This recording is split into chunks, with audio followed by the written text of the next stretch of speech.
hearing from the crowds that you're tough as woodpecker. He's apologising for kicking a drop goal. Jorgensen, Max Jorgensen, no, he didn't. Oh my goodness me! Rock's there, Rock! He's got the record. Tom Wright, just too good. This is ecstasy for Wallabies fans. Well, g'day, ladies and gents. Welcome back to the Scrumbags Rugby Podcast. That's right, we are just a week out from Wallabies being back in action. We've got breaking news about the Bledisloe to talk about, a bit of Anzac gear. We've had records tumble in Super W as well. It's the first time an Aussie team has ever beaten the Tahs. Incredible scenes, so much happening around the traps. But first, we've got to bring in our co-host, Mitch Foster, off the bat, because, Mitch, you have been down at the Open Wallabies Training Session in Sydney. You've got all the inside scoops. How was it, mate? Yeah, thanks for having me on again, Lachie. I'm glad that I made it back after last week, so glad to be back on the potty. Yeah, it was good. It was good to be out there on Saturday, sort of early afternoon, lunchtime sort of time to be down there at North Sydney Oval and checking out an open training session with the Wallabies. A little bit to talk about that came out of it. Probably not as clear cut as I was hoping to come out with, like who's being selected, who's running where. Very interesting in terms of like the announcements going around the stadium and around the field, and signs everywhere saying, please do not film anything, do not take photos of the players training, do not do any of that sort of stuff. So like very much trying to keep it under wraps, but they didn't look to be running too clearly like a possibles versus probables or a starting team versus bench team type situation. It was very much a jumble of two 15s going at it and just absolutely belting each other for a good 90 minutes. But yeah, really good to be there and see it and meet some of the players afterwards. It was awesome to see. We've got a couple of photos that you sent through with your son. You got down to the sideline, had a chat with Harry Wilson. You were there with Hunter Baistami, Ryan Lonergan. Who else was there? Josh Fluke. It's so good to see the players interacting. Yeah, it was a good opportunity to get there and see them engaging with the fans. Tom Wright was out there as well and signing everything. And Suoli, also the magnet that everyone runs to as soon as he was finished. Sue, in typical Sue fashion, the second that the training session finished, the boots are off and he's walking around barefoot across the grass. So yeah, it was great to be there. It was great to talk to the players. And I asked a few of the boys, how are selections looking, and they didn't know either. They're like, oh, mate, we'll find out on Monday. So I think a lot of those players, particularly the wider squad, Josh Fluke and Corey Toole, asked those sort of guys, Ryan Lonergan, do they have any inkling of if they're playing or not? And they didn't give much away if they knew anything. It's probably just a few little talking points that came out of it and some observations I kind of made of being in the environment and seeing how it was operating. First of all, Joe Schmidt's still very much front and center and running the show there, which was good to see. Probably a little bit surprising. I thought he might have been taking a bit of a back seat in letting some of the assistant coaches step forward and actually run the session. But no, Joe was in the middle with his whistle and telling players where to go, where to be, what to do, that type of thing. So yeah, still very much front and center and running the show at Wallabies, which is good. In terms of those players you mentioned there, so like Lenny Kitau, Tom Hooper, particularly very much involved in the session. Lots of minutes running, like being involved, ball carrying, lots of contact. Taniela Tupou was probably the one who was on the sideline most of the session. Obviously, he subbed in at times, but from what we're, I guess, expecting in terms of selection, I would be surprised if he makes the 15 at this point. If he makes a 23 to be off the bench, just from the amount of involvement that he had, that he very much was looking a little bit sort of on the outer, not as key and involved. And we'll probably get to it a little bit later when we do talk about our selections. But I did have the opportunity to sort of tuck into a bit of a scrum session after towards the end of the the session, and interesting to be involved in that one, to sort of see how they do it, how they review things, what they look at, and interesting the players that were talking and giving a lot of feedback. So James Slipper, very much still the one in charge at the scrum, was the person who spoke the most when John Alusia sort of asked questions of the scrum. How are we feeling? What's it looking like? He was the one who immediately jumped in and gave his feedback. So good, I guess, to see that he's still that that leader. Him and Alan Alatoa, and the third person who sort of spoke up as well was BPA. So gives you a bit of an indication what we're probably looking at for next weekend. But considering he's like on the outer, he's also very much one of the leaders of the scrum. So good in a sense to see that he's still, leading the way there. But probably a little bit concerning, I guess, in terms of the next group coming through, that they're not sort of putting their hands up and jumping in and giving their feedback as much. The other little bit of thing that I picked up that I didn't actually know and haven't seen this listed anywhere, but the scrum halves were doing some work with Nick White. So Nick White is actually in at the moment as a skills coach for the scrummies, which is good to see. A little bit of continuity there. I don't know if he will, he's officially on the coaching staff and will travel with them post this sort of home block. But at least he's there, and he was, doing stuff with Ryan Lonergan and Tate McDermott and Kalani Thomas. So good to see that sort of skill set carry through. It's interesting because we saw him on the sideline. What was it? One of the Shoot Shield games. We saw it pop up on rugby.com.au socials, and I was thinking, what's Whitey doing over on the eastern seaboard? So good to see him floating around. Got to keep him around the game. He's like a bit like Slits. He just can't retire at the moment. I wonder if he laces up the boots again now that he's had the legs straightened out. But this is the kind of insight that we love, having a man on the ground running around North Sydney. It looked like such an awesome atmosphere too. So it's great to see fans going out in droves. The access that you get, even just peripherally, to be able to have a look in those scrum sessions is really cool. And I think it does, you're right, it lends itself to just a bit of maybe privileges to who will be in that 23, especially given the people that are piping up as well talking. We're going to get to those when we touch on our predicted Wallabies 23s coming up as well. Anzac Bledisloe. We got to get there. It's so exciting because years in the making. We know that RA and New Zealand Rugby have been negotiating this for a long time now, mostly unsuccessfully, but we got wind of it about 2 or 3 weeks ago that it was going to be announced very soon, and it has. We have locked it in Brisbane at Suncorp Stadium for 2027, 2029, and 2031. It also leaves the door open, Mitch, to have return tests in the alternate years, 28, 30 and 32, back across the ditch. That's what we're led to believe. But most importantly, it has very much opened the door for a 3-test Bledisloe. So much to unpack there. Where do you want to start? I think, first of all, bit tongue-in-cheek, but it kind of sucks that they're playing it in Brisbane. Would be great to have it in the heartland and the home of rugby in Australia, and that is Sydney.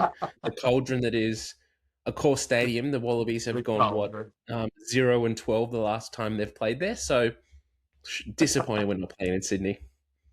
I don't have to get on a plane in Brisbane. But you'll get a proper stadium experience, where there's pubs next to the stadium, all those cool, fun things that Sydney quite hasn't nailed down yet. But you mean a pub? Yeah, there's a few. There's 3 or 4. I think it all sort of blows the Strongberries back straight down to the eastern stand. But, I mean, it's just exciting that they've finally locked it in. We've been waiting for this for so long. No, yeah, it's great that it's in the calendar now. It's something that it's been one of those sort of pipe dream things for so long. The idea of playing a test match, particularly a Bledisloe on Australia, not Australia Day, that'd be even better, but on Anzac Day. It's good to see. The question mark I have is I don't understand why it's every alternating year, like why it's not every year, like we're not just locking in the first 3 and just see how it goes, that we've got a year off in between. That seems a bit weird. You did mention that there's room there for New Zealand to host it, to sort of make it a back and forth type deal. I don't know if that'll happen. I think this is pretty, from what I understand, this is pretty much got across the line because the Queensland government has thrown their support behind it. And so this is very much like what we saw with Magic Super Round all those years ago with the Victorian government putting their backing behind it and putting it in Melbourne. This is why it's being played in Brisbane. We got the government support there and funding for it. I don't know. I would kind of like to have seen it just run for 3 years consecutively. I feel like having it a year on, having a year off, a year on, a year off, like the first year, you have to market the hell out of it to get just the general sporting fan to be aware that it's on. They probably still won't. They'll tune in and like, oh, this was cool. Then it's not on again next time. And the next time you're starting from scratch again. So I feel like it's going to take a little bit of hard work from RA and New Zealand Rugby to actually get the interest into it. But it's a great idea, and I hope it works. Yeah, and how it sort of operates is going to be really interesting, right? Because we know that the greatest rivalry tour between South Africa and New Zealand is going roll out over these next few years as well. So they've got it marked down for, is it 2028 where they go back to New Zealand as well. I'm not quite sure what the full format is, but it might be as though this Anzac series is slotted into those alternate years. How does it work around Super Rugby as well? Some reports say that we go to a split round over the duration of that week and make it a bit more akin to the State of Origin format that Rugby League runs. Other people say we're just going to have a bye week across that as well. But I don't think you're going to have too much trouble selling out Suncorp on Anzac Day. Like maybe that's a problem at a core where it's 83,000 on the public holiday, but there isn't the competition on the day in Sydney. They play the Anzac Day weekend clashes. That's all well and good, but I think playing during the day in Brisbane where there's clear air, you'll fill out 52,000. You'll get a full group of people coming down for Arvo footy, and I think that's a pretty good place to start. So lots to unpack as to how it actually operates, but by and large, having that showpiece event that takes up the day and takes up national interest is a hell of a thing, especially as we're heading into the World Cup next year. It's really important that they were able to nail that down for next year. It is a little bit disappointing, I guess, and I'm trying not to. I apologize. I'm not trying to be a Debbie Downer on this. It is a great thing. I am excited for it, but the little tidbit that did came out of the media release was that in future years they're hoping to make it into like a festival of rugby type deal with the Wallaroos and the Black Ferns and the under-20s featuring as well. I don't know if that means that this 2027 game will include the Black Ferns or not. I have also read somewhere else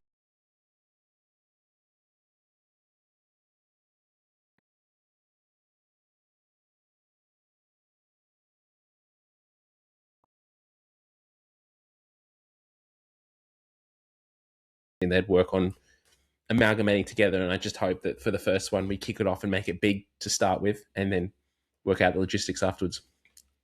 I think that we're quite likely to have the Wallaroos and Black Ferns play. What might not be so commercially viable is how competitive that game is, and that might be the sticking point for broadcasters and also from like Rugby Australia's perspective. Obviously, we want the girls to have the same platform as well and get up, but also does Rugby Australia want a full house of people seeing the Black Ferns put on 50, 60 points before a Bledisloe Test over the Wallaroos? And that's unfortunately the way that these games have been going the past few years. So maybe that's a sticking point. But otherwise, I certainly hope that's something that gets rolled out as well, because it would be so cool to have our Wallaroos playing in front of a near full house at Suncorp as people pile in ahead of the Bledisloe, or whichever way you want to do it. I think that would be an amazing addition going forward as well, and give a bit more credence to the Laurie O'Reilly Cup, although that's kind of dependent on our girls actually winning it and having a crack against the Kiwis too, which is a hell of a thing to do at the moment. Do you like the idea of playing it like, obviously it's included in the 3-test Bledisloe series, so you're not going to have just a one-off Bledisloe, but do you think you could somehow incorporate a one-off trophy for this fixture as well? The reason I ask that is that this first test is going to be completely different to the other two in the year. Like, this one will not have the international pickings. Like, you will not have Wallabies and All Blacks based in Japan and Europe playing in this one-off Bledisloe Tests on Anzac Day. Like, this will only be the best of Super Rugby being selected. So you're thinking currently, like, if this was to play this year, you're not having Ikita, you're not having Hooper, you're not having Taniela Tupou, you're not having...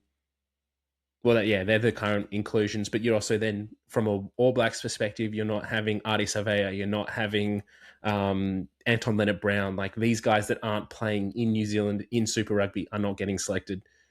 Do you think that then opens up the door that maybe the Wallabies are a little bit more competitive in that fixture than they would be in the last two of the year? I don't know. Potentially. I mean, fundamentally, I just want a 3-game series because I think everybody wins with more footy being on. And it also gives us a better chance to win it back as well. So I feel like you should be commemorating Anzac Day with its own trophy of some sort regardless. It's just such a cool event. Rugby League ran an Anzac Day weekend test for a while, I think from the 90s into the noughties. But like the biggest sort of thing that they have is club footy. I think it's what Roosters and St George AFL have their Collingwood, Essendon sort of gear. Like this would blow those things out of the water. This would attract a far bigger global audience, and I think a trophy would be really cool. And it's an Anzac Trophy, an Anzac Shield, whatever you want to go with that. I think there's enough former Wallabies and All Blacks, enough Wallaroos and Black Ferns as well who have represented the armed forces. It would be a really cool thing to see them commemorated. Maybe there's all the names of past service people on the trophy would be an amazing thing to do. And certainly something that you can have a beer out of afterwards, have a bit of two up, take advantage of what's a really special day. So I think I'm absolutely on board with that. If I was RA, they need to start leaning into the idea that you need a passport to be able to play in this game, because that's something that obviously isn't needed in AFL or NRL. Yeah. Quick citizenship check. Make sure everyone's on the books ready to go. Not sure who would be worse. It's an off international from the fixture. Wallabies It's not one suburb of Sydney versus another suburb. I just think it'd be such a cool spectacle, and you're right about the Queensland government's involvement because they've been splashing cash around for major events, right? And in the lead up to the Olympics as well, like they want as many eyes on as possible. I think that leans into why they've gone that run all the way up to 2031. So lots to look forward to in that regard. I'm sure.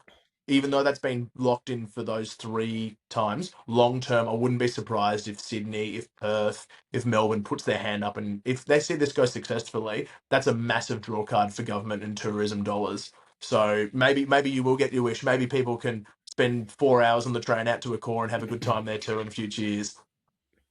That's all right. You don't need beers to have a good time, mate. This is very true, but I do like getting there on time. Do you have anything else to add on the Anzac Bled, or should we go across to a little bit of would we do our predictions for 23, or would we go to Super Dub? What are you feeling? Let's stay on Wallabies. Let's stick with that theme because we're talking Bledisloe, we're talking all things Wallabies. Let's keep on the topic before we get into some Super W. Amazing. So not long now before we take on Ireland. It's crept up so quick. Like we're seeing socials out of Irish rugby. They've been training in Sydney as well. They're down at West Tigers, I'm pretty sure. Almost Leichhardt a full Oval. strength squad there. Yeah, Leichhardt, 8th wonder.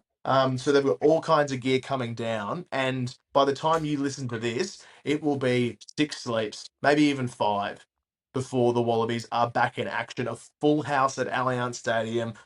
Sold out sign is up. And the only thing we don't really know yet is what kind of team is going to roll out. You've had the inside scoop because you've been at open training, but we're going to give our predicted Wallabies 23s for the first ever Nations Championship test in Australia. Mitch Foster, would you like to walk me through your starting pack? Yep. All right. So this is, as Lachie hinted there, this is very much factored in from what I saw yesterday. Little glimpses of who's being lifted in lineouts, who's pairing up with which locks, and who's sort of leading the way in scrum. So front row, I'm going Angus Bell, Brendan Pangramosa, and Alan Alatoa. In the second row, this is going to be contentious, and this is probably the part of this Wallabies squad that's going to be the hardest to pick and will be the most interesting to see because there's so many new names included. So in my second row, I've gone with Amatacero and Josh Canham. And then in the back row, Valentini, McWright, and Wilson. All right. Okay. So I've got 3 changes out of that. 3 points of difference, which I love. I've got Angus Bell and Alan Alatoa as starting props, but I've got Billy Pollard ahead of BPA in the hooking stocks. Second row, I've gone with the 2 capped locks in the squad, Jeremy Williams and Josh Canham. And then my back row is I also have Fraser McWright and Harry Wilson, but at 6 I have Tom Hooper coming back from Exeter. So Amatacero, no caps, straight into the starting side. Talk me through that. Well, one of the reasons that Joe gave in the lead up was for not picking Lukan Salakaloto was his work in the line out. Whether you believe that as a legitimate reason or just a good excuse, he's not there for that reason. So that probably leans me a little bit more into having Canham there as the other partner, because he has been probably the best line-out jumper in Australian rugby this year. Jeremy Williams has been good in that regard as well, but I just think that Canham fixed the Reds line-out when he came back from injury. Like, they were pretty poor without him, and with him, he made them look decent. So for mine, he gets the nod there. Matacero is the biggest body that we have in the second row. He's the guy that's going to give us go-forward ball. I don't agree that he's the best choice, but out of this squad that Joe Schmidt has picked, he's probably the biggest, hardest, most abrasive ball runner that can play 4 or 5. We'll see where he actually picks him to pack down in. And so, yeah, that's why I've given it to him. I think Williams is made my 23. He's off the bench. And that's because he gives you that experience to come on. He's also a good line-out jumper. If it's not working with a Matacero, Williams can come in, and then you've got the 2 best line-out jumpers in Australian rugby. I just feel like we need a big, abrasive ball runner. That's how Joe Schmidt's teams have looked the best, with Will Skelton just absolutely running over blokes, giving us go forward. If we don't have him in the 23, I don't know who else is going to do that. Right. I like it. That's a huge call. I'm into it too. I really like the BPA start call as well. Like, I think I've probably fallen in line with like Pollard's combination with Alatoa, but BPA for mine had really, really good physical impact as well through the year, and probably offers the most along with Nasser at scrum time, just as more weight behind him. But we'll get to that when we talk about the bench. That's our starting pack. Oh, can I just quickly say, my observations being at training yesterday as well was that when they finished their contact session, they came in and were reviewing video footage. And so the first question was, how did that feel? First person that jumps up and actually spoke was James Slipper, the GOAT, the bloke who's like, it felt all right. I think the feedback he gave was that we're new props, we're new hookers, we're just getting used to binding up together, getting our shape, getting our stances corrected. Then Alan Alatoa jumped in and was talking about how some of the blokes were leaning a little bit too far over to start with. And so like getting really into the nitty gritty technicality of setting up the scrum. The third person who spoke up and agreed with Al Alatoa was Brandon Pangramosa. And so he was the one who was speaking a lot in that regard. Billy Pollard was there, but he was at the back. So he wasn't prominent. You had Slips, Al Alatoa, and BPA right at the front, really looking at the footage, really sort of giving the feedback. The other guys are at the back, which gives me the hint that BPA is probably the one that at this point is, I mean, you could argue he's a little bit more experienced than Pollard, but I think he's the one that's, in my mind, shaping for that starting 2 jersey. I like it. I think BPA would probably, like off the dome, would just have the most caps out of the hookers available, like ahead of the Pollards, ahead of the Faslers, the Nassers, definitely. That's good, sharp work from you. Do you have anything else on forwards before we go to backs? Who did you have? You had Hooper in at 6 for Valentini, right? Yeah, I've got Hooper in at 6. He was so good for Exeter. Like, you don't get named in the Prem Team of the Year for nothing. Like, his work rate, like, people are so happy over in Devon that he is in the mix to stick around and has signed long term. I don't think we appreciate just how good he is at the tough stuff. Like, remember, he started off as an open side under Eddie. And he can cover everywhere from 4 to number 8. So, like, his versatility as a starter means that, you know, if push comes to shove, he can cover all of those positions. It's plenty of experience and it's match fitness as well. So, like, you sort of weigh up what if they're fatigued and what if they're tired? But also, this is a guy who's just come off a winning campaign. They went within, 8 or 9 points to the title. And he's in form. So I want him straight in. I want him adding that hard-nosed edge that he's got from Devon, and then you combine that with McBride and Wilson. I think that's just about the best back row form-wise that you can deliver. All right, let's run through my back line, and I'm keen to hear what you've got, any changes here. So I've got Ryan Lonergan starting at 9. Keep Ando happy in the Scrumbag, or the old pick and drive connection alive. So Lonergan at 9, Gordon at 10, Peach 11, Ikitau 12, Joseph Kusosuli 13, Jorgensen 14, and I've gone with Jock Campbell at 15. Oh, I love it. I love it. You know I love me a bit of Jock Campbell news. That's great. Okay, so Lonergan and Gordon, a new combo in the halves jersey. I like that. There's a lot to unpack there. I'll quickly run you through mine so I can get the debate going. The only reason I've got them there is like, who's going to kick goals? That's a bloody good point. Is it what? It has to be and him. Joseph wasn't kicking goals after training yesterday. The great Suoliti goal kicking experiment has just pissed me off no end. Like we've never seen it. Surely the Steeden can't be that different. But that's by the by.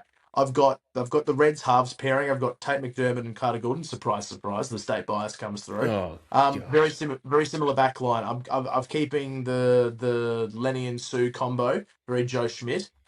Peach and Jorgensen picked themselves for me on the wings. I was tempted to start Filippo, but I've don't worry, he's going to be there. And at the back, I really wanted to pick Campbell, but I've gone with Tom Wright purely from credits in the bank at test level. But I'm doubtful about it, and I love that you've gone with Jock Campbell. Tell me why.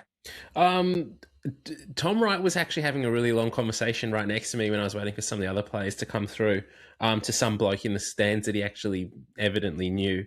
And so what he was sort of saying, he kind of asked him, like, how's the body feeling? And he's like, yeah, it's good. It's I'm nearly back there. I've had about 5 or 6 games under the belt now. Just the way that he was talking, though, gave me the indication that he wasn't like 100% fit and confident. And so if he's not 100% fit and confident, then I think Jock Campbell deserves it, because Jock Campbell has had a crazy good year. That's the sort of the inkling that I got. I love that. He has been so good. Like Jock, he was awesome for the Reds.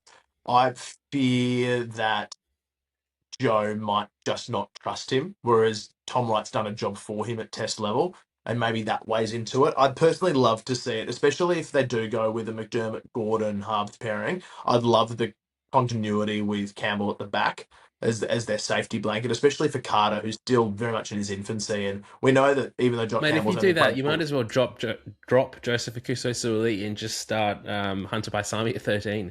Yeah, I'm also going to recall Tim Ryan, and I was actually hoping Dippy Ioane was free as well, just to drag the old boy back. Quade Cooper's still going around, so maybe they could get him in for fly half as well. Just go Don't full. tempt me with Just go full full 11. But I like it. Okay, so the differences there, just for us, are at 9 at 15. Yeah. Put me through Ryan Lonergan. You mentioned goal kicking, but he was also in excellent form for the Brumbies and a really good leader. Yeah, I think the leadership gives him an extra edge there. Tate McDermott just not 100% fit at the moment. And again, similar to Tom Wright, coming back from a very injury-disrupted year, not getting a heap of game time under the belt. I feel like at the beginning of the year when the Brumbies were firing, and even when they weren't doing so well, Ryan Lonergan still played incredibly well. And so out of like the picks of the nines at the moment, I think he's the best pick for me. But then you then start to look at combinations and things, and that's where it gets a little bit iffy. So I very well could see Tate McDermott start, and I think that would be fine. Again, though, I don't know if Joe's the type of coach who's happy to pick blokes in his starting team. And we could see the same thing with in the forward pack, actually, with Alan Alatoa. If you're going to pick blokes who've had such an injury-disrupted season and have come back and not hit form when they've come back from injury, they're not like performing as well as they were before they were injured. So that could be an interesting one. It's a hard call. I am very interested to see why we've both gone with Stuart Lee at 13. I think there was no doubt that we were going to pick a Hitau if he's available. There's the money. But also, like he was very clearly not finding form with ball in hand. Defensively, he did good things for the Tahs, but we saw glimpses of just how abrasive he can be down that channel. Did you flirt at all with a Fluke or a Dalgunu or anything like that? Or was the combo too good? Not really. I mean, first of all, I just think realistically, the Rugby Australia have paid so much for this bloke that they need every single second of they can get out of him. He has been so bad for the Waratahs this year that he can't be the poster boy for them. So he needs to find form in the international arena. In that regard, they just need to pick him and stick him and hope that he just pulls it out of the bag and does good things for them. Whether he does or doesn't, I don't know. The other thing, maybe a little bit controversially, but no one else has really, to me, stood up and been like, you must pick me at 13. Like, no one has put their name out there. Like, you could make arguments why Fluke could be included. You can make arguments why it could be Paisami, could be Dalguni's played 12, I think, not 13 this season. But no one really, like, you'd be sort of scraping the barrel a little bit to justify why you don't pick Joseph Akuso-Suoliti there. And I just feel like it's evident. People come to watch him play. Like all of those kids there were there to get his signature. Yeah. As soon as he got off the field and came to the sideline, he got swamped. Tom Wright was there. Yeah, a few signatures. Sully, people go swamped to him. They want to see him play. Yeah, genuine star power, and that's what he brings. I think now he's almost played every single test that he would have played, bar Sydney, Argentina last year, would have been outside Lenny Kitau. So that is very clearly the centre combo that they're rolling with. It's probably the most caps that we've seen a centre pairing have together since, I dare say, the 2019 World Cup. Like, think about how much turnover there's been. Chernin Burn, Ikitau, Karevi, Paisami, floating in and around. But I think that's probably going to be the safety net that they look to. Peach and Jorgensen, again, the easiest to pick. Let me have a look at your bench. Obviously, we went through the forward pack bench, 21, 2 and 3. We've both gone with a 5 and 3 split. I have Ryan Lonergan as my reserve halfback. I think those two are far away and the best candidates. Kalani Thomas doesn't really get a look in for me. No. In the 22 jersey, I've gone with Ben Donaldson. Yep. Benny D covers fly half. He also covers full back, importantly, because in the 23 jersey, I have Filippo Daugunu. What have you got? Oh, I had Filippo Daugunu, and then I was like, I can't not include Tom Wright in a 23 somewhere. So I've right popped him in bench. There. It probably, like, Daugunu gives you more coverage. Daugunu could play 11, 12, 14, 15. Actually, I don't know if he could play 15, but he'd be the better 23 option. But I don't know. Like, if you put Campbell at 15 and it doesn't work, like, you want to bring Tom Wright off the pine to right things. Okay. But then, he might be the right selection. I see what you're doing there. So who's in the 22 for you then? Donaldson. Okay, so that's a lot of fullback cover. You got Campbell, Dono, and Wright all in the mix, but I guess Ben Donaldson hasn't played a lot of Test 15, if at all. What he played there in the World Cup. Didn't he play there in that Italy game? Good question. I know that he played there during the World Cup against Georgia and Fiji, and then he was shifted to 10 for Wales and kind of got dropped. I'm not sure how consistently he would have played there, but we know we've seen him a lot there for the Force previously as well. He's probably the best coverage if you don't carry a Bright or a Campbell like on your bench somewhere. So good mix there. I really thought you'd find space for Phil. He's been in pretty good form, but you got to look after the Sydney club. I appreciate that. Yeah, it's a good mix. I think having if Filippo on my bench for mine, because he can cover 12 at a pinch, I wouldn't be comfortable with him doing it. But there's no other natural 12 sort of in that mix at the moment. There, like if Ikitau goes down, it really unpicks a lot of that back line. Yep. So like, do you go Suoliti? Do you go Gordon? I think at a pinch you go Filippo Daugunu because at least he's played there at Super Rugby level with some success. Yep. So a bit of movement around there. All in all, we have 6 changes from each other's sides. The big contentious areas being hooker, lock, back row, halves, and fullback. So I like it. There's always room for debate and discussion. How do you feel about the strength of the squad that you've named? Do you look at that side and you feel confident against Ireland? Nope. Not at all. We could use a great Bundy Archie style centre. That would be awesome for us to have. We need a massive abrasive second rower like Will Skelton. And yeah, and a really good fly half. Like, if anyone knows an Australian fly half who can kick goals, score tries, set up the blokes around him, let Joe Schmidt know, because we just have not answered that question since Webb Ellis picked that ball up and ran with it, I think. Yeah, well, I haven't answered it since 2015, and curiously, that's kind of where my mind's being dragged to, because we're seeing it float around the Australian at the moment. There's one Christy Doran that keeps peddling this yarn about Bernard Foley, and apparently that Tahs news is getting closer. Your boy's almost home. Oh, he's coming home, mate. He's coming home. Bernard Foley's coming home. Nick Phipps is coming home. If that happens, Michael Hooper's out of retirement. He's getting a run. Dave Dennis is going to get a shoe in as well, and hopefully, what would that be? 2014, so it'll be 2027. 13 years later, they can lift that Super Rugby trophy again. Hopefully, it's not too heavy for them when they break a knee or a back lifting it, though. Oh, it's like the man on the Zimmer frame. in all seriousness, or like it's so stupid. Like it is so stupid for New South Wales to be chasing Foley. Like, yeah, bring him in as the experienced fly half on pennies and have him like you were meant to be doing with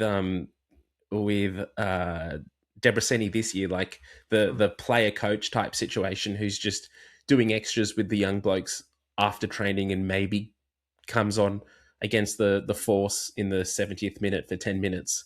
But if he's shaping to be their first choice fly half next year, like they have let go every single other fly half. It's just ridiculous. And there's also talks in the same article that the New South Wales board are contemplating flicking Dan McKellar as coach. Like if they do that, who takes the job? Phil Ward? Like no one. You just absolutely shit your season. Coach. Far out. Like if they do flick Dan McKellar either halfway through next season or before even a ball's kicked in 2027, Rugby Australia needs to come in and just absolutely fire everyone on that New South Wales board, because they have shown that they are incompetent at running an organisation. This would be since, I think it was Daryl Gibson in 2019, they have not had a coach who has seen out his contract and finished in the finals. Yeah, true. Wow. They fired everyone. What you made finals during the top 8 out of 12 a couple of times, but I'm not sure. Yeah, that was Gibson. Was that Gibson? I thought Coleman made a final, maybe a quarter. Holy, no. Wow. Okay, not great. He had 3 years, and I think he finished. Say it was like 6. He finished 7th, then he finished like 9th, and then he finished last. Oh, Dan hasn't done any better. The chat around McKellar is so interesting to me, because his whole thing, first year was we need to toughen up, but the rhetoric hasn't changed. So, like, what's the progress made from last year to this year? I would say that there's been a clear regression if you are now the worst placed Australian side on the Super Rugby ladder. So I'm fascinated to see how their 2027 looks. How can you expect to get better when you let go 7 or 8 blokes every single season? If you look at the out list every single season, they've got so much talent leaving the organisation. Like, look at the Brumbies. They lose 2 or 3, and then they bring in 1 or 2. Like, their roster's really steady. The Reds have a little bit more fluctuation. The Force have more, but then they're bringing in expat talent and things. The Waratahs should not be having as much turnover year on year that they do, and you're starting fresh every single year. I will say, though, if the Waratahs do decide to flick Dan McKellar, he needs to have a hard look at himself, because that would be the second time in 2 job postings that he's been flicked early. And whatever the old hard school, we just need to toughen up and it just needs to be better, and you can't be confident walking around just wearing the tracksuit. Maybe that doesn't cut it in 2027 anymore. Yeah, I mean, and like maybe there's some sort of rose-tinted glasses about his success with the Brumbies, sort of, super COVID-affected title, a couple of semi-finals. But you're right, like he did get the boot from Leicester after a year, and then Michael Cheika took that team to a final. Yep. So maybe it is a McKellar problem, which is tough to say, because there was a lot of talk. The question is who's next? Like, who takes over? A lot of churn and burn. There's a lot of Aussie coaches overseas, but still no one screams to me next cab off the rank Super Rugby coach. We've already got a Kiwi and Vern Cotter heading to the Reds. Bernie's locked in for the Force, and Bernie for the Brumbies and Cronny for the Force. But the Tahs is such a big job.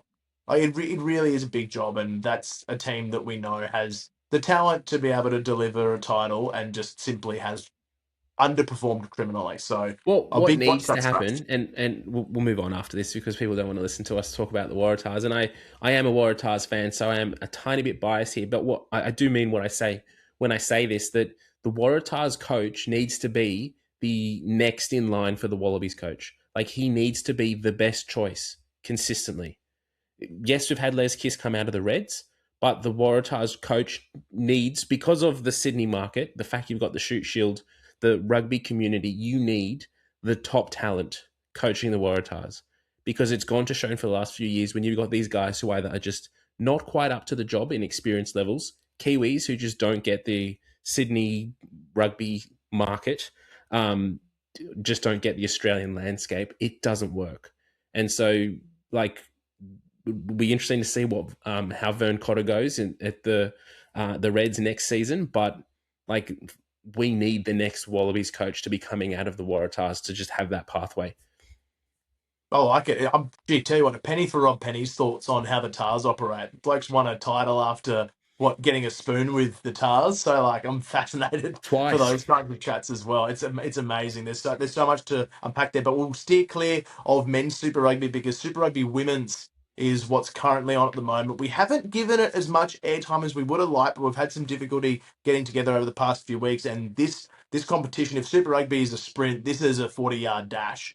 This is almost over already. And in fact, it probably is over for the Queensland Reds, who got absolutely pumped by the Fijian Drua. So they are still winless. They are all but tanked, I think you'd say, for this season, the Reds. That's not the focus today, though. The focus today is the first ever domestic defeat for the Tahs. We take a moment because what a hell of a record that is. 37 games, the New South Wales women were unbeaten against domestic opponents. But like we sort of flagged at the start of the season, this Western Force team, they're very good. They're very, very good. And they managed to hold on for a 28-21 win. I know you're a Tahs man, but this is inherently unbelievably good for the competition.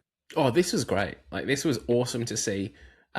So good that the Western Force actually got the win and held on there. Like, the Waratahs it's become a pretty standard script the last few seasons. Super W, the Waratahs the best. The Fijian and Drua closing in second. Usually they'll go for a tight contested final where the Tahs win, and then the rest of the pack kind of fall away later in the season. But the Western Force this year, they're starting to put some really good form together. They've beaten the Tahs for the first time, broken that record, and it goes to show and 2 weeks ago they pushed the Drua right to the end. I think they lost that, didn't they? Yeah, in Fiji? that was in Fiji as well. Yeah. I also just need to, I guess, eat a little bit of humble pie and say Joe Yap probably knows a little bit more about women's rugby than I do. I was quite, during the World Cup last year, I was quite, I don't know, vocal is the word, but like questioned the inclusion of Sam Wood as the 9. I thought Lane Morgan should have got a lot more game time than she did. Sam Wood has been incredible this year. Like, she is the reason that this Force team is winning. Like, she was so good yesterday. Just sharp, great service, like a physical presence as well. Like, she holds her own. She's quite stocky, holds contact nicely. Goal kicking, phenomenal. Like, obviously she missed the penalty late in the piece to really seal it, but aside from that, she does add so much, almost like a ninth forward at times, which is really cool to see. But like, how good to see Ceci Smith, couple of tries in the second half. She goes bang bang, all her experience. Wouldn't the Reds love to have kept her? She's been going from strength to strength at the Force. And then such a core of Wallaroos, like Malcolm Hecke's in the mix, Mac Leonard's doing great things. The new caps from last year, Brooklyn Techie Joyce. You've obviously got Nicole Leddington around there as well. Adelaide Kabuki's gone through from Fiji. They have so much talent, and like the celebrations were fitting. Like, they were going absolutely off chops because it does mean so much to finally take down. How this good task. though? Like, how good was that hit on the Brady O'Gorman? Just absolutely takes out Sam Wood and she kicks it into touch. I thought it was going to erupt. I thought, like, if that was a men's game, that would have been on. That was late as awful. I thought it was on for a brawl too. It's good. It's good, but that's the passion. Like like we've talked about the Force, but like the Tahs girls, that would kill them to finally be dislodged and have their unquestionable superiority. Well, you know the reason why they lost? Tell me. M. Chance isn't there. M. Chance is over captaining the Barbarians in England. So that's no M. Chance, and she's the heart and soul of that club. She doesn't play, and they go to bits. They lose. Yeah, so, I mean, we are basically an M. Chance podcast at times. So bring her back, sign her long term, give her the coach, let her coach the men's team. She'll show them how to win a game. Great chance. There was good gear watching her captain the Barbarians as well. That was awesome. There was a good bit of Barbars action, but we now have a situation in which the finals are all but secured. Like the poor Reds are going to get probably pumped by the Tahs next week. because the Tahs want to go big, want to try and lock up top spot, even though I think you've already got the hosting rights, don't you, down at North Sydney for the Super Dub final? Yeah, North Sydney or Leichhardt, one of those two. I think it's Leichhardt. One of the wonders. That's where the final's going to be. So I think the Tahs just want to make sure that they wrap up that top seeding for pride more than anything else. It very much looks as though they have, what have we got? We've got Force, Drua, and Tahs, all of whom have beaten each other. Mm-hmm. They look like the very clear contenders. Now it's about securing a home semi, preferably against the Brumbies, to give yourself a slightly easier path through. Yeah, and it'll be interesting to see how it goes, because at the moment it actually feels like the top three all deserve to win. Like they would all be deserving winners of the Super W trophy this year. And as much as it hurts to say, I would love to see the Force lift the trophy and to beat the Tahs in the final. The only thing I thought as I saw the result and saw them win at the end there, I was like, yeah, you can be happy now, but I think the Tahs will pump you in the final. Like the Tahs, you remember I think it was a few years ago where the Waratahs got their first ever loss in Super W against the Drua. And then they played them in the final and smoked them. Yeah. So it's like you don't want to actually upset them. Yeah, and that's like we're in a weird position now because the Drua are top of the ladder, but they have the bye. So the Force, I think who have the Force got? The Force must have the Brumbies. So let's have a look at what we've got coming up. I've just put up the ladder, so excuse the wandering eyes. So the Force go to Canberra to take on the Brumbies. The Brumbies they don't need to hold on, but they're just ahead of the Reds because of that tight win that they got back in round one. I think that the Tahs are in a pretty good position to leapfrog the Drua into top spot, but also, so this is the breakdown. I'm talking out my ass here. Drua are on 13 points, but they go into the bye, so they're 4 points ahead of both the Force and the Tahs. Both those teams need bonus point wins to secure a home semi. So that's what they'll be chasing, right? And I think both are in a decent enough position to do that. I'd say the Tahs almost guaranteed to get that over the Reds. The Reds would have to do something pretty special to, I think, stop that, especially when it's down in Sydney. And the Force away against the Brumbies, like I think that's a tougher game. I think that's a tougher game for the Force to ensure they wrap up bonus points. You've also got to contend with points diff, head-to-head. So the Force definitely need to get a full five bonus points from it. And then that'll determine the seeding. So all three of those teams fighting for the 2 home semi-final spots. I would happily hang my hat on saying if you host a semi, you're going through in this comp, because the Force and the Tahs, they do not want to go to Fiji for semis. Yeah. No, that's true. Can I just say on a side note, like rugby.com.au, I know you're not there anymore, but what's doing? You haven't updated the scores for the Super W since the 20th of June, round 3. Like, you're the only outlet that covers it. Why are you not updating the scores?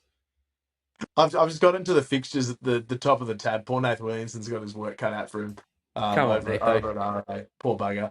Shout out to him. I guess when you let go of like your whole staff and just have one bloke, it goes to show that it doesn't actually work. It's possible that might have something to do with the limited coverage and marketing. Yep. It's possible. It's possible. But that's all alleged. All alleged. Wouldn't know. Because we still want accreditation. Please give us accreditation. And speaking of which, we're going to try and get down. I know that you did you get tickets to Allianz in the end for the Island game coming up? No. Sold out like hotcakes. All those bloody Irish in the eastern suburbs, you bastards. So that's going to be a sellout. Looking forward to that. We're going to keep an eye out. We're going to try and do some live streaming around it. We have to figure out exactly how that looks, but we're hoping to do some kind of alternate call or some commentary, or even if it's just having a beer, jumping on a live stream and having a chat about it so you can join us. That'd be great. Hopefully we're going to have a presence in Brisbane. I'm yet to hear back, but maybe trying to jag some stuff in and around the grounds that we'll see. Perth, if anyone wants to fly us to Perth, please let us know. We will happily accept your tax-deductible donations. Get in touch, Guinness. We'll drink a lot of your product, and we'll... Oh my God, that's a great idea. We will responsibly, obviously. Yes. But we can promote the crap out of that. Absolutely. Oh, that's a great idea. All right, we're going to send Guinness. Coca-Cola's involved now with the Wallabies, so maybe Coca-Cola could fly us over. Oh, that'd be nice. Maybe powered by Powerade. Yep. Can we power our way to Perth? Can we pedal our way to Perth with Powerade? We're going to jump on a bike. We probably need to leave last week if we wanted to get there in time, but that's fine. Go full Ned Brockman. Gee, we've got through a lot there. There's only one more piece of business that I've got on my list, and that is that the Junior Wallabies may never lose again. We have run out 90-22 winners over Spain. A massive first half, 49-0 at the break, and we just kept it rolling from there. Spanish got a couple of tries late in the piece, which is disappointing, but tell you what, great signs, even though it's a Spanish team that's probably the weakest in the pool. It is nice to see Aussie teams racking up big scores over in Georgia.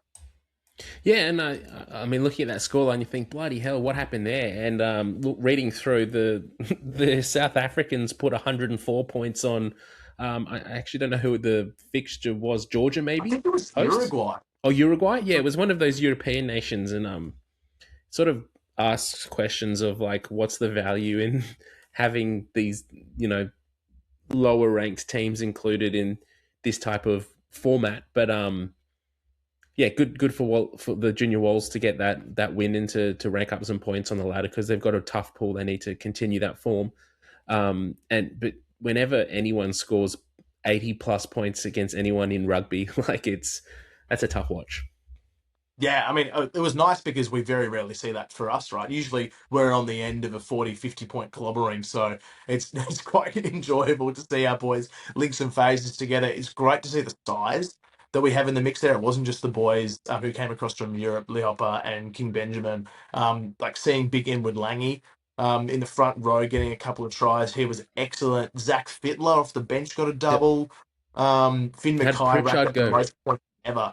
He was solid. Trey was very solid at 12. I thought they might use him at fullback, but he gets more touches, I think, in the 12 channel. Plus, he's got that connection with Ty Tucker from the Reds. So lots of good things there. I absolutely love what Angus Grover does at halfback. He looks like a really good prospect. I know the Tahs are really high on him. Pretty sure he's signed to the top squad for next year. Yep. So a really interesting prospect to keep an eye on there. And just in the pack as well, there is a lot to like about Isaac Fanua. Like he's just a unit. You've got a good one coming through the ranks there. Yeah, it'll be good. I think there's a few under 16s players coming through too who'll probably crack the top squad next season as well.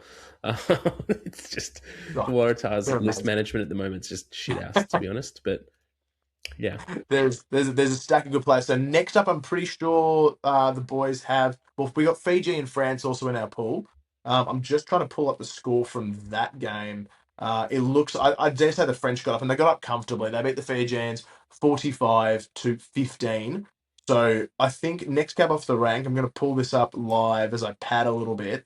But in our pool, I'm pretty sure that we will face, I want to say Fiji. We got Fiji next, and then we build towards France. So very excited to see that. I'm pretty sure they're 4 or 5 day turnarounds as well, so it's not the full week. Tell you what, I've got pretty itchy feet, Mitch. It all depends on the Wallabies, Junior Wallabies topping their pool. So you only go through to the semis if you top your pool, and beating France is a huge challenge. They are an awesome team at this level. So if the Junior Wallabies, if they beat France and they beat Fiji and they top their pool, I'm almost tempted to start looking at some flights over to Georgia and seeing something special. I reckon that'd be an awesome experience, getting across to some proper rugby heartland and checking the boys out, because so far so good. I mean, that'd be a great trip. I'm not going to take it away from you, but you could also get over there and watch them get smashed. It's possible. It's possible. Maybe if they make the final, if they make the final, I'll put my hand up and see what flights to Tbilisi are like. Let's see if Guinness or Coca-Cola are happy to fly you to Georgia for it. Yeah, sponsors shout out. If the Junior Wallabies go up, we'll take the shaky cam and we'll go do some good stuff. Mitch, that just about wraps us up. Is there any other bits you want to touch on? Just a few tiny little bits of housekeeping, I guess. So Nations Championship obviously kicks off next weekend. Yes. So keep an eye on our socials. We are looking into running a fantasy comp. They've got for those that did run Super Rugby Fantasy this year, I think it's the same people that are doing it. But the Nations Championship they have their own fantasy competition, which is cool. Like you can pick the best of the best team and see how they stack up against everyone. So we're just figuring out how that all works now. And so we should hopefully have that up and running by next weekend for the comp to kick off. Just also be aware that Nations Championship isn't the only competition that is currently running. We've also got the Nations Cup, I think it's called, which is the next level down, which includes USA, Canada, Tonga, Samoa, who else? Paraguay, Georgia, Spain, I think. Like I'm not 100% sure how it works. Like there's 2 pools and that's a little bit different to the Nations Championship. I've just pulled it up. If you want me to talk through the teams, I'll give them to you quickly because you're on a roll. Pool A of the World Rugby Nations Cup is Canada, Chile, Samoa, and Tonga. And Pool B is Georgia, Hong Kong, Portugal, and Romania. So I think it's going to be a bit of a similar deal, like top 2 progress and play semi-finals and a final. Actually, I'm not sure. No, I saw something that said, like... What's the format? There's 2 winners. And I don't know if they actually play each pool will have a winner. I don't know if they even play off. So I'm not 100% sure how it works. It's a bit different. We'll look it up. We'll add the coverage and we'll see when there might be a Pacific winner and a European Asian winner. I think that's how it looks. I think that's how it looks. Okay, gotcha. So you can be the Eurasian champion of the second tier competition. But for those that aren't aware, like there are some Australian, in quotations, Super Rugby and international players playing for some of the Islander nations in that game. So we've got Scotty Seo, I think, has been included in Samoa. We've got Aiden Ross has been selected in Tonga. Who else? Not Aiden Ross, sorry. Jeffrey Tumunga Allen, the other Kiwi Red. Yes. Samoa. Yeah, so he's included in that.